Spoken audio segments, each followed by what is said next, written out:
அன்பார்ந்த எனதருமை யூடியூப் நேயர்களுக்கும், அதாவது மனித வாழ்க்கையில் நம்ம ஜாதகத்தில்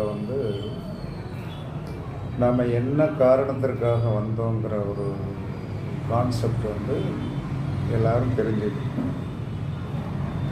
செவ்வாய் இருக்கின்ற இடம்தான் நம்மளுடைய வாழ்க்கையின் லட்சியம். இதில் யாரும் நீங்கள் மாற்றிக்கிடவே முடியாது. செவ்வாய் எந்த இடத்துல இருக்கிறதோ அந்த செவ்வாய் இருக்கின்ற இடம்தான் உங்களுடைய லட்சியம். அது லக்கணத்துக்கு எத்தனாம் இடத்துல இருக்குது, அவ்வளோதான். லக்கணத்தை மட்டும் தான் பார்க்கணும். லக்கணத்துக்கு எத்தனாம் இடத்துல இருக்கு. அப்போ இப்போ ஒருத்தர் லக்கணத்துக்கு 4ஆம் இடத்துல அது இருந்தது என்று சொன்னால், அவருடைய வாழ்க்கையில் வீடு, வசதி, வாகனம், வண்டி, தோப்பு, துறவு, தாய், இத்தனைக்கும் அவர் முக்கியத்துவம் கொடுத்தே ஆகணும். அதில் எந்த மாற்றமும் அவரால் பண்ணிக்கிடவே முடியாது. அப்படி அவரால் என்ன சொல்கிறான்னா, நான் எனக்கு செவ்வாய் நாளில் இருக்குது, செவ்வாய் நாளில் இருக்குது, அந்த நாளில் இருக்கிற காரணத்தினால என்ன சொல்கிறாங்க, எனக்கு இதெல்லாம் நடைமுறைப்படுத்த முடியல அப்படின்னா, அதற்குண்டான என்ன சொல்கிறான்னா காரணங்கள் அப்படிங்கிறது ஏதாவது ஒரு தடைகள் கண்டிப்பாக இருக்கும். நீங்கள் வந்த அந்த எய்மை என்ன சொல்கிறான்னா, நீங்கள் யாராலும் மாற்றவே முடியாது. அதை நீங்கள் ஜோதிடம் மாறாது, மாறவும் மாறாது. இப்போ என்ன சொல்கிறான்னா, ஒருத்தர் என்ன சொல்கிறான்னா, மேச லக்கணமாகி மேச லக்கணத்திற்கு 8ஆம் இடத்துல போய் செவ்வாய் இருந்தது என்று சொன்னால், அவர் வாழ்க்கையில் போராடுவதற்காகவே வந்தார். போராடுவதற்காகத்தான் வந்தார். அப்போ போராடுவதற்காக வந்தார். அவருடைய எய்மே அதுதான். அப்போ அந்த போராட்டம் என்பது கல்யாண வாழ்க்கையில், ஏன்னா 8ஆம் இடம் என்பது மாங்கல்ய ஸ்தானம். திருமணத்திற்கு முன்னாடி வரைக்கும் என்ன சொல்ல நல்லா இருந்திருப்பார். திருமணத்திற்கு பிறகு என்ன சொல்கிறான்னா, அவருடைய வாழ்க்கை ஒரு போராட்டமானதாகத்தான் இருக்கும். அப்போ இவர் என்ன பண்ணுறது அப்படின்னா, சார் நான் போராட்டத்துக்கு தான். ஆமாம், அதாவது செவ்வாய் 6, 8, 12 இருந்தால், 6, 8, 12 என்பது ஒரு துர்ஸ்தானம். அந்த துர்ஸ்தானமாக இருக்கிற காரணத்தினால அதுக்குண்டான சார்ந்த விஷயத்தில் அவர் அந்த இலக்கை என்ன சீர் செய்ய பிறந்தவர் தான். 8ஆம் இடத்தில் ஒருத்தருக்கு என்ன சொல்கிறான செவ்வாய் இருந்தது என்று சொன்னால், அவருடைய வாழ்க்கையில் ஏற்படக்கூடிய அந்த மாங்கல்யம் சார்ந்த விஷயம், 8ஆம் இடம் என்பது ருணர், ரோகச்சத்ரு, மன நிம்மதியின்மை, தீராத பிணி, இதெல்லாம் அவருடைய வாழ்க்கையில் என்ன சொல்கிறான்னு அவருடைய இலக்கே அதுதான். அதைத்தான் அவர் ஜெயிக்கணும். இப்போ ஒருத்தருக்கு 2ஆம் இடத்துல இருக்குது, அவருடைய செவ்வாயுடைய அந்த 2ஆம் இடத்துல ஒருத்தருடைய லக்கணத்துக்கு 2ஆம் இடத்துல இருந்ததுன்னா, அவர் தன குடும்பம் ஸ்தானம் என்று சொல்லக்கூடியதை வலிமைப்படுத்துவதற்கு மட்டுமே குடும்பத்தை நிம்மதியாக வைத்து கொள்ள வேண்டியது தான் அவருடைய உண்மையான பொறுப்பு. அதை அவர் மாற்றவே முடியாது. செவ்வாய் ஒருத்தருக்கு 5ல் இருக்குது அப்படின்னா, அவர் பூர்வ புண்ணியத்தை காப்பாற்றணும். தன்னுடைய குழந்தைகளை என்ன சொல்கிறான்னா, சீரும் சிறப்புமாக வளர்ப்பதற்கு அவர் என்ன சொல்கிறான்னா, அந்த செவ்வாய் என்று சொல்லக்கூடிய அந்த இரத்தத்தை, அவருடைய ஹீமோகுளோபினை, அதற்காக அவர் இரத்தம் சிந்தியாகணும், இரத்த கண்ணீர் வடித்தாகணும், இரத்தம் சிந்தியாகணும், இரத்த கண்ணீர் வடித்தாகணும். அந்த 5ஆம் பாவத்து செவ்வாயை என்ன சொல்கிறான்னா, நீங்கள் ஒரு நிலைமைக்கு கொண்டு வருவதற்காக மட்டும்தான் இந்த பிறப்பெடுத்திருக்கிறீர்கள். இதை நீங்கள் யாரும் என்ன சொல்கிறான்னா மாற்றவே முடியாது. சில பேருக்கு என்ன சொல்கிறாங்க, இப்போ எனக்கு 2ல் செவ்வாய், நான் 2ல் செவ்வாய் எப்படிங்கிறது என்ன சொன்னால், 2ல் செவ்வாய் போய் இன்னைக்கு வரைக்கும் காலையிலேருந்து ஒவ்வொரு நாளும் என்ன சொன்னான்னா, பணம் சார்ந்த குடும்பத்திற்காக சம்பாதிக்கிறது, பணம் குடும்பத்துக்காக சம்பாதிச்சுட்டே தான் இருக்கு.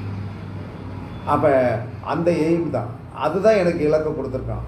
அந்த இலக்கை நான் என்ன சொல்கிறேன்னா நித்தம் சரி பண்ணி மாதம் டெய்லி நித்தம் ஒரு செலவு இருக்கும், மாதம் மாதம் ஒரு செலவு இருக்கும். இதுக்கு நான் தயார் பண்ணி கொடுத்து கொண்டே இருந்து அந்த தன குடும்பம் சார்ந்த விஷயத்தில் இருக்கின்ற அத்தனை பிரச்சனைகளையும் தீர்வு பண்ணி கொடுப்பது தான் எனக்கு செவ்வாய் அந்த இடத்தில் நின்றதுக்குண்டான ஒரு பலன். அதை நீங்கள் செய்யும்போது உங்களுக்கு ஃப்ரீ மைண்ட் ஆகிடும். இதற்கு எல்லோரும் எதிர்நீச்சல் போட்டுட்ருப்பீங்க. இந்த எதிர்நீச்சல் செவ்வாய் இருக்கின்ற இடத்தில் எதிர்நீச்சல் போராடிங்க. அந்த செவ்வாய் என்ன காரகத்திற்குண்டான ஆதிபத்தியமோ அந்த காரகத்திற்குண்டான பணிவு உங்கள்கிட்ட வந்துடணும். அப்படி பணிவு வரும்போது என்ன சொல்கிறான்னா, நீங்கள் கண்டிப்பாக வந்த இலக்கை அடைந்து விட்டு. ஒருத்தருக்கு செவ்வாய் 6ல் இருக்கு. செவ்வாய் 6ல் இருக்குன்னா என்ன சொல்கிறான்னா, அவருக்கு என்னென்ன 6ஆம் இடம் என்பது என்ன சொல்கிறான்னா ஒரு விதத்தில் போராட்டம். ஆனால் 6ஆம் இடம் என்பது 10ஆம் இடப்படத்தை வலிமைப்படுத்தக்கூடிய. அவர் நல்ல தொழிலுக்கு போயிட்டார். தொழிலுக்கு போயிட்டு காலையில் 9:30 மணி ஆனால் என்ன செஞ்சிடுவார்னா டக்குன்னு கிளம்பிடுவார். சாயந்தரம் 7 மணிக்கு தான் வீட்டுக்கு வருவார்.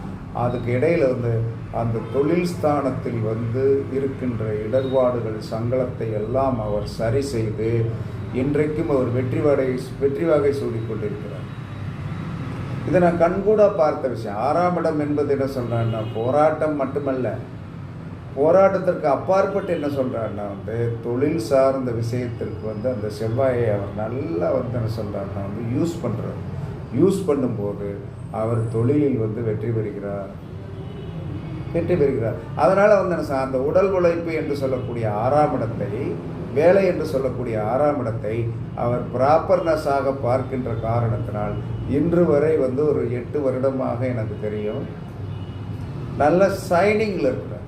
ஏனால் அவர் அந்த வேலையை பார்ப்பதில் அவர் சோம்பேறித்தனப்படுவதே கிடையாது. அப்போ நம்மளுடைய ஒவ்வொரு இடத்தில் லக்கணத்திற்கு எந்த இடத்தில் செவ்வாய் இருக்கிறதோ அந்த செவ்வாய் இருக்கின்ற இடத்திற்குண்டான காரியத்தை நீங்கள் பொறுப்புடன் செய்ய வேண்டும். அந்த பொறுப்புடன் செய்யும் போது தான் உங்களுக்கு என்ன கிடைக்கும் என்று சொன்னால், நீங்கள் வந்த கர்மா என்பது குறையும், இல்லைன்னா குறையவே குறையாது. அப்போ செவ்வாய் தான் உங்களுடைய வாழ்க்கையின் எய்ம். எல்லாருமே ஜோதிடத்திலிருந்து ஓரளவு படித்தவங்க தெரிஞ்சிருப்பீங்க. செவ்வாய் என்பது நம்ம என்ன காரியத்திற்காக இந்த பூமிக்கு வந்திருக்கிறோமோ அதுதான். இதில் என்ன சொல்கிறாங்க, லக்கணத்தில் இருந்தால் என்ன லக்கணத்தில் செவ்வாய் இருந்தால் இவருடைய எய்ம் பூரா என்னவாக இருக்கும், இந்த உலகத்தில் தான் என்ன சொல்கிறான்னா ஒரு வலிமையான நபராக, சாதனை மிக்க நபராக வர வேண்டும் என்று சொல்லக்கூடிய எண்ணம் தான் இருக்கும். ரெண்டாம் இடத்துல இருந்ததுன்னா பொருளாதாரம் சார்ந்த விஷயத்தில் நல்லா சக்ஸஸ் பண்ணி என்ன சொன்னான்னா அவருடைய குடும்பத்தை வலிமைப்படுத்துவது தான் அவருடைய வேலை. 3ஆம் இடத்துல செவ்வாய் இருந்தால் அவருடைய சகோதர ஸ்தானங்களை நன்றாக கவனித்து, அவர்களுக்கு சகோதரர்கள் இருந்தால் சகோதரர்களுடைய வாழ்க்கையில் நன்றாக அக்கறை செலுத்தி புகழ் கீர்த்தி ஸ்தானத்திற்கு போக வேண்டியது தான் இவருடைய உண்மையான எய்ம். 4ஆம் இடத்தில் இருந்தால் தனம், குடும்பம், வண்டி, வாகனம், தோப்பு, துறவுகளெல்லாம் நல்லா சம்பாதிச்சு மக்களோடு மனைவியோடு சந்தோஷமாக இருக்க வேண்டும். 5ஆம் இடத்தில் இருந்தால் அவருடைய பூர்வ புண்ணியத்தை என்ன சொல்கிறான்னா நன்றாக பூர்வ புண்ணியத்தை உயிரினும் மேலாக மதிக்கணும். அப்போ பூர்வ புண்ணியத்தை உயிரின் மேலாக மதித்து அவர் தான் பெற்ற குழந்தைகளுக்கு என்ன சொல்கிறோம் உச்சி வரை கொண்டு போவதற்குண்டான ஏணியாக மட்டுமே அவர் இந்த அவருடைய இந்த பிறப்புடைய கர்மா. 6ஆம் இடத்தில் இருந்தால் தொழில் ஸ்தானத்தில் என்ன சொல்கிறான்னா ஒரு வேலைக்காரர் எப்படி வேலை பார்ப்பார், அந்த தொழில் ஸ்தானத்தில் அந்த கிராமத்தில் ஞாயிறும் கேடா வேலை பார்த்தேன்டா அப்படின்னா, ஞாயிறும் கேடா வேலை பார்த்தேன் அப்படிமா. அந்த 6ஆம் இடத்தில் இருந்து நோய் வராமல் இருக்க வேண்டும் என்று சொன்னால் நீங்கள் உங்களுடைய உழைப்பில் ஓப்பி அடிக்கக்கூடாது, நல்லா சைன் பண்ணணும், மனமோந்து வேலை பார்த்தீங்கன்னா கண்டிப்பாக. 7ஆம் இடத்தில் செவ்வாய் இருந்தால் இவர் என்ன சொல்கிறான்னா நண்பர்களுக்காகவும் மனைவிக்காகவும் தன்னுடைய கிளையண்டுகளுக்காகவும் இவருடைய வாழ்நாளை அர்ப்பணிக்க வேண்டும் என்பது இவருடைய விதி. 8ஆம் இடத்தில் செவ்வாய் இருந்தால் இவருடைய வாழ்க்கையில் என்ன சொல்கிறான்னா கஷ்டப்பட வந்தார். ஆனால் கஷ்டப்பட வந்தாலும் என்று வந்தால் என்ன சொல்கிறான்னா அந்த 8ஆம் இடம் என்பது 8ஆம் இடத்துல யாருக்கு கிரகம் இருந்தாலும் அது என்ன சொன்னால் கஷ்டத்தை கொடுக்கும் என்பதுதான் சாஸ்திரம். அப்போ அந்த 8ஆம் இடத்துக்கு கிரகம் என்பது மன நிம்மதி இல்லாத கொடுக்கும். அப்போ அந்த மன நிம்மதியை வந்து, அதாவது கர்மாவை வந்து இதுதான் எனக்கு, இந்த கர்மாவை வந்து என்ன சொல்கிறேன், நான் அனுபவிக்கிறதுக்கு ரெடியாக இருக்கிறேன் என்று சொல்லக்கூடிய ஒரு எண்ணம் அவருக்கு உதயமாகி வந்து என்ன சொல்கிறான்னா, பெண்ணாக இருந்தால் தன்னுடைய கட்டிய கணவனுக்கு வந்து என்ன சொல்கிறான்னா, இவருக்கு 8ஆம் இடம், ஆனால் வருகின்ற கணவருக்கு வந்து 2ஆம் இடம். அப்போ 2ஆம் இடம், அந்த 8ஆம் இடம் வந்து என்ன சொன்னால் கணவருக்கு 2ஆம் இடமாக செயல்படும் போது அங்கே சோதனைகளும் இருக்கும். அந்த சோதனையில் வந்து ஒரு இனிமையும் இருக்கும். அதை ரெண்டையும் ஏற்றுக்கணும்.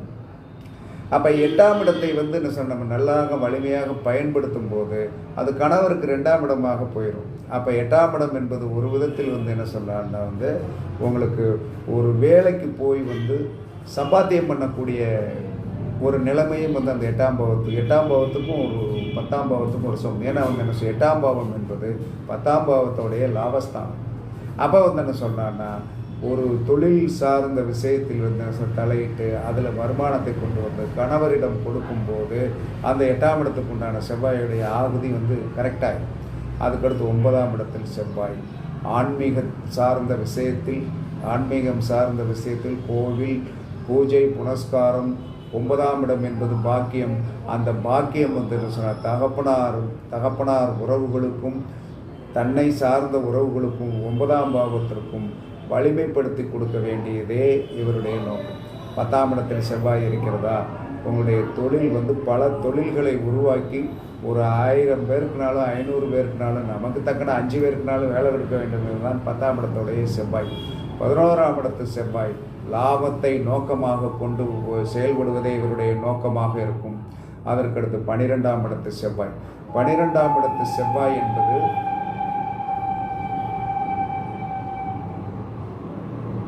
அப்போ 12ஆம் இடத்து செவ்வாய் என்பது என்ன சொல்கிறான்னா அயன சயன போகஸ்தானத்தில் இருக்கின்ற பிரச்சனைகளை வந்து என்ன சொல்கிறான்னா சால்வ் பண்ணி அவன் சொன்ன மாதிரி என்ன சொல்கிறான்னா வந்து கஷ்டத்திலும் இனிமையாக இருக்க வேண்டும் என்பது தான் 12ஆம் இடம்.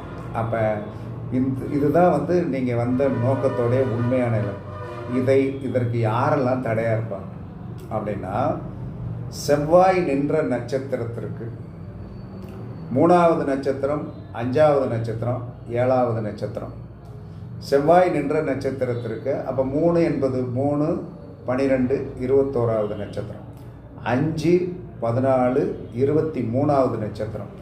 7, 16, 25வது நட்சத்திரம். இந்த நட்சத்திரங்களில் கிரகம் இல்லை என்று சொன்னால் நீங்கள் வந்த அந்த என்ன காரியத்திற்காக வந்தீர்களோ அப்போ அதை தடுக்கக்கூடிய சக்தி 3, 5, 7 நட்சத்திரங்கள் அது சார்ந்த நட்சத்திரங்களும் தான். அப்போ நம்ம என்ன செய்யணும்னா நீங்கள் பாருங்கள், செவ்வாய் இருந்த இடத்திற்கு 3ஆம் இடத்தில் நட்சத்திரம் ஏதாவது கிரகம் இருக்கிறதா, 3வது நட்சத்திரத்தில், 5வது நட்சத்திரத்தில் கிரகம் இருக்கிறதா, 7வது நட்சத்திரத்தில் கிரகம் இருக்கிறதா என்பதை பாருங்கள். அப்படி பார்த்தீர்கள் என்று சொன்னால் பார்த்து அந்த கிரகத்திற்குண்டான பொருள் தானம் பண்ணிடும். ஏன்னா இதுதான் தடையாக இருக்கும், வேறு எதுவுமே தடையாக இருக்காது. அப்போ என்ன சொன்ன நம்முடைய வாழ்க்கையில் வந்து ஒரு நட்சத்திரம் நின்ற இடத்திற்கு 3, 5, 7 இந்த நட்சத்திரங்கள் தான் உங்களுக்கு தடைகற்களாகி அது கர்ம நட்சத்திரமாகவே வரும். அப்போ என்ன சொல்கிறான்னா செவ்வாய் நின்ற நட்சத்திரத்திற்கு 3வது நட்சத்திரம் செவ்வாயை செயல்பட விடாமல் விபத்தை கொடுக்கும். 5வது நட்சத்திரம் செவ்வாய் நின்ற நட்சத்திரத்திற்கு 5வது நட்சத்திரம் காரிய தடையை கொடுக்கும். செவ்வாய் நின்ற நட்சத்திரத்திற்கு 7வது நட்சத்திரம் உங்களை வதைப்படுத்தும். இப்போ எனக்கு செவ்வாய் நின்ற நட்சத்திரத்திற்கு 7ஆம் இடத்துல வந்து கிரகம் இருக்கிறது.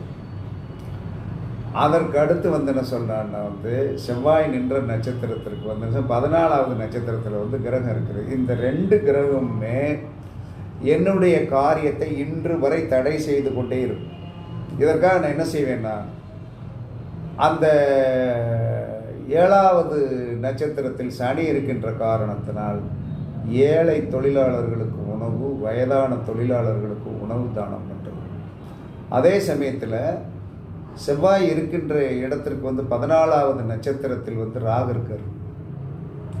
ஏன்னா வந்து என்ன சொல்கிறாங்கன்னா வந்து 5வது நட்சத்திரம் காரியத்தடை, 14வது நட்சத்திரம் காரியம். அந்த ராகு என்று சொல்லக்கூடியது முன்னோர்களுக்கு முறையாக திதி கொடுக்கும் போதும், உளுந்த வடை தானம் பண்ணும் போதும், அந்த சனிக்கு உண்டான பிரீதி என்று சொல்லக்கூடிய உங்களுக்கு வயதானவர்களுக்கு உணவு தானம் பண்ணும் போதும் கண்டிப்பாக வந்து அதெல்லாம் அடித்து தான் இங்கே மேலே வந்ததே தவிர அடிக்காமல்லாம் வந்து மேலே வரவே முடியாது. அது நடைமுறைக்கு சாத்தியமும் கிடையாது. அப்போ உங்களுடைய வாழ்க்கையின் எய்ம் என்பது உங்கள் ஜாதகத்தில் செவ்வாய் நின்ற இடம்தான். அது அந்த காரிய வெற்றியை பெற்றால் தான் நீங்கள் இந்த உலகத்தை விட்டு நீங்கள் போக முடியும். அது என்ன காரத்துவம், உங்களுடைய லக்கணத்துக்கு என்ன காரத்துவமோ அந்த காரத்துவத்தை நீங்கள் வந்து வெற்றி கொடுக்கக்கூடிய இடமாக மாற்றி காட்டின பிறகுதான் உங்களுடைய ஆன்மாவை இந்த கடவுள் வந்து பிரிய வைப்பார். அது வரைக்கும் வந்து முடியாது.